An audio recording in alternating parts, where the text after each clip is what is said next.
Last time on Sailing Tashi, we made it to the bay in time for a spectacular fireworks show and had an up-close encounter with some whales. Our plans to do some sightseeing in Sausalito changed with a phone call. Join us as we share what adventure that phone call led us to. And don't forget to like, subscribe, and hit the notification bell so you won't miss an episode.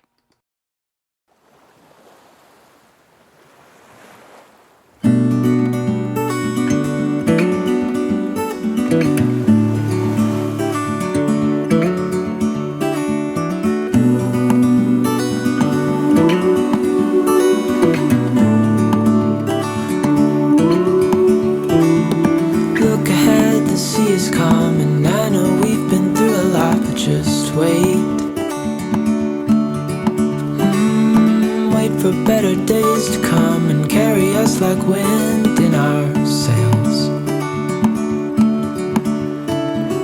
Hold on tight, I can smell the shore, it's right in front of us. If we just hold on tight, this vision that I saw is getting closer every dawn.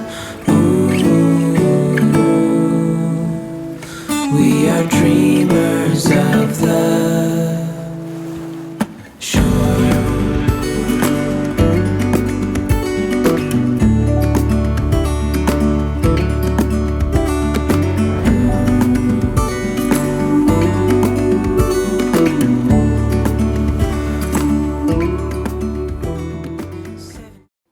We were in Richardson Bay enjoying the view when we received an exciting phone call.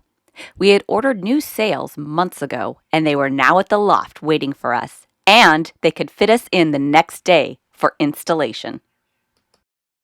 So it was anchors up and a quick motor to a quaint marina, where we quickly set about removing the 17-year-old sails, which were original to the boat.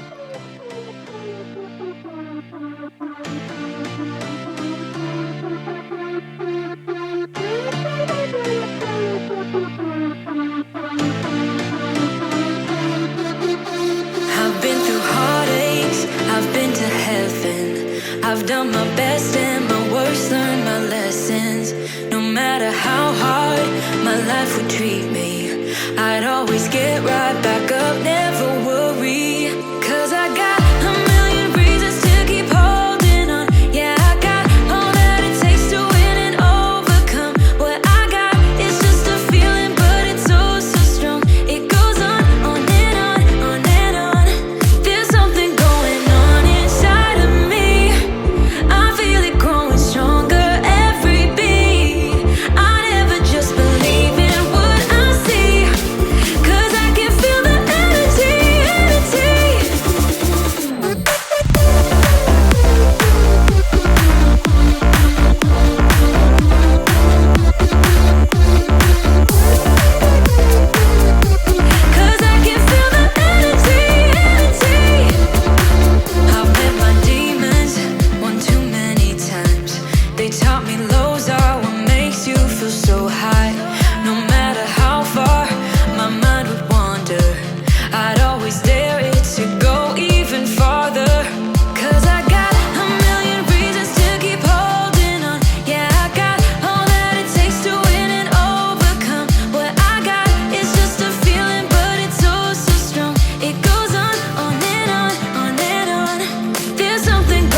Watch you suffer. Well, he's ready for you to turn the boat, so we can finish this. You go. When we raised these sails in the Pacific Ocean, we had no idea it would be the last time this island packet symbol would fly on Tashi. These 17-year-old sails had seen a lot. It was a bit sad to see them come down, but since they were in surprisingly great shape, we were able to find new homes for them. The Maine and the Genoa went to our friend Mark with the tiny car and the biggest personality. And the staysail went to Becky, who was planning to make something fabulous. But there's no time for melancholy. Just as fast as the old came down, the new go up.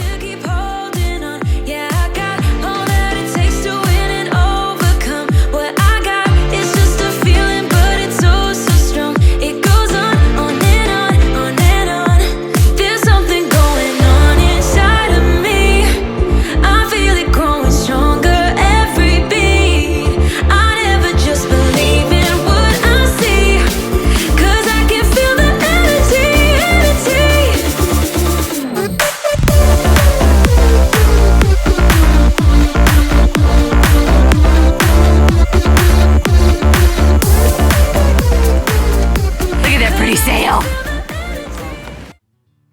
we were allowed to stay overnight on the service dock in the marina.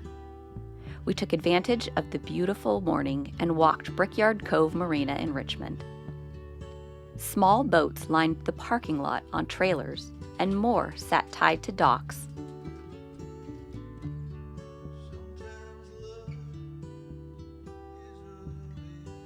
A small trail led to the water's edge and a beautiful view.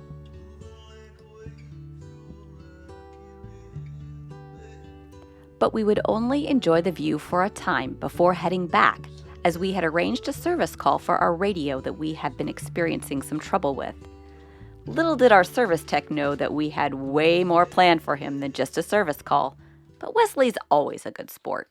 Some of our viewers on our Island Packet Forum wanted to know what electronics we installed on this boat. And we are so lucky and privileged to have Wesley Nunez from Reliable Marine Electronics, and he's going to go over the things he's done for us. But before I say that, these guys are the best tech support you'll ever utilize. Thank you. They could be down in a hole working on somebody's boat, and if I call him, he's down there hanging upside down, and he'll answer the phone.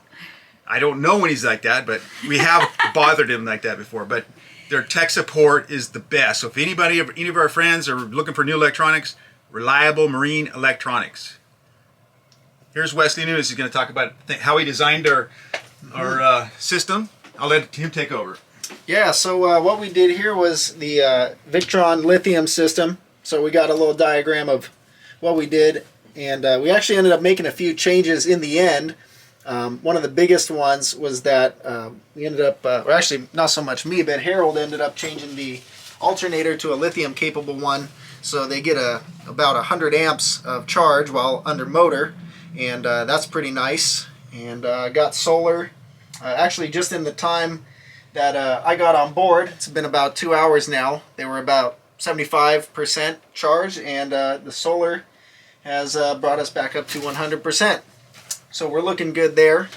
I also got the B&G system, Zeus 3S, and that's full B&G suite. Redid the panel.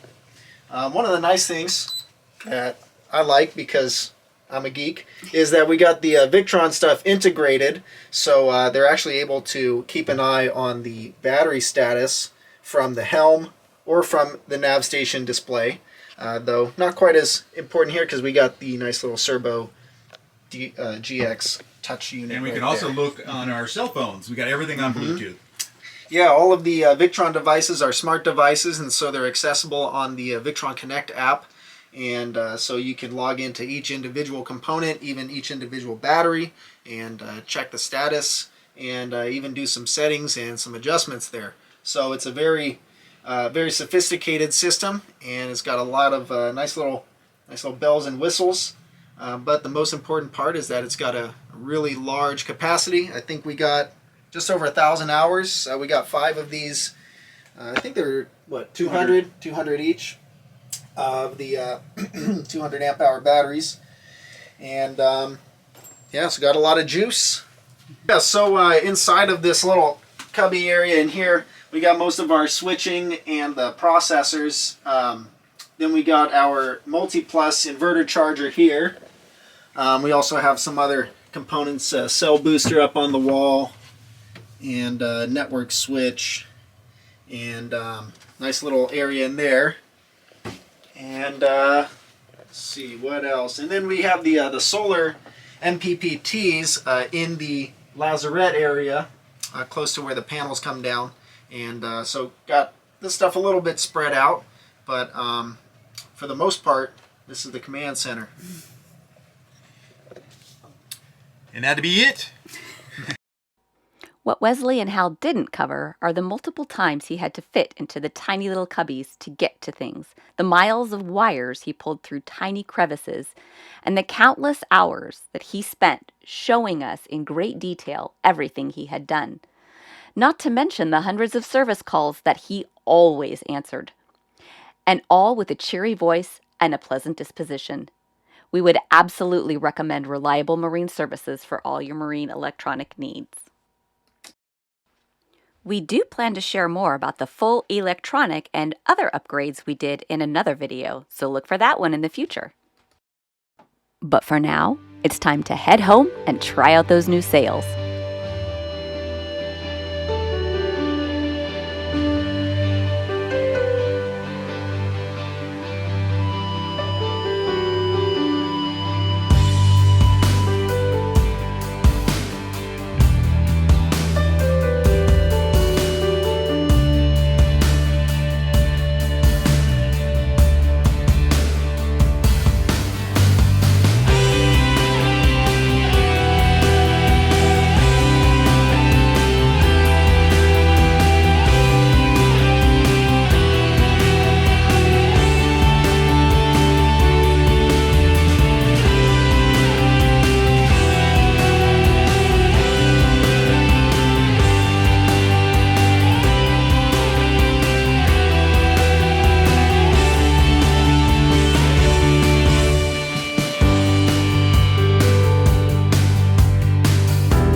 How does it feel to be sailing?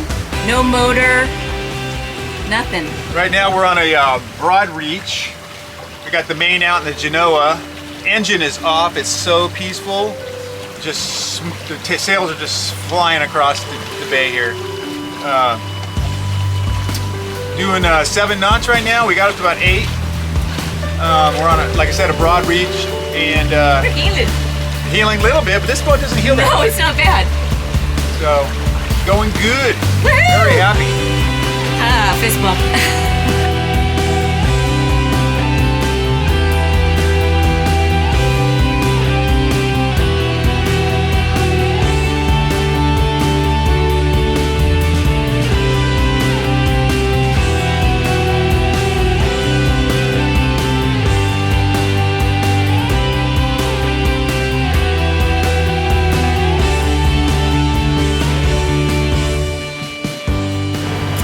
I have a little confession to make. A lot of the day today, I've been kind of grumpy because there was some stress over getting to our anchorage at a decent time and not having to anchor in the dark, which I've had to do before and I don't really like it. But we debated whether to go early tomorrow morning or go this afternoon and spend less time and less gas.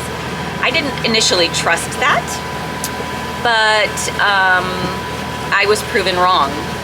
After looking at the tides and looking at the wind, leaving at 1:30 instead of 6 a.m. tomorrow gets us to the same place at the same time, but less fuel consumption. We're riding with the tide instead of against the tide. We're able to throw up a sail and catch some wind, and it gives us even more knots of speed. So my lesson has been learned. I need to just not stress about stuff like that because the numbers don't lie. The tides don't lie. The weather sometimes does lie, but in this case, the winds and the weather were fine. So we're good. We're going to be at our anchorage before dark, and we will be tucked in nice and cozy and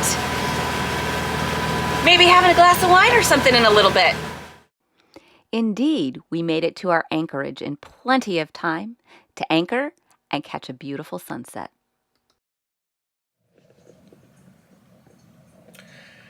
It's Saturday morning, about 5:30 a.m. We were supposed to get up early so we can catch the incoming tide, to ride the tide to our next anchorage. And my traveling partner is being really, really lazy. Oh, coffee. The coffee is going. Okay. Get up, lazy. I was up all night long Why? watching the anchor. It was kind of windy. I slept good. Good for you. I trust that anchor. Oh, I trust the anchor too. I just don't trust this river. Alrighty, get up. Here is our position at Broad Slough, which is why I did not sleep last night. As you can see, we're close to the Tules, and we're coming up on low tide here with about 1/4 foot to go, and we have 1 foot below us. So a little sketchy, but we're gonna wait here for just a little bit until it starts to come up so that we can get out without worrying about potentially hitting the bottom. So we're just gonna hang tight for a little bit and finish up our coffee. Route's all planned, and we'll head back.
Dodged all the freighters and safely turned the corner to head into our marina. But sadly, we saw this. Unfortunately, in California, we see the effects of fire way too often, and this one was right next to our marina. It was a place we had visited often and was a staple in the area. We were glad to hear that no one was hurt in the fire. Our thoughts and prayers are with those impacted. With Tashi safely tucked into the marina, we were finally able to get some much-needed rest, and also to clean up from the aftermath of a good sail. Join us next time for a boat tour and the story of us. Leave a comment with any topics or questions you have, and give us a like and subscribe to see more. When we wake, hear the birds and see the sun. Side by side our fears are done. Oh, the good times just begun. Oh, we know what we have, let's hold on tight. Found what we're looking for in life. Call us crazy, but things are finally right.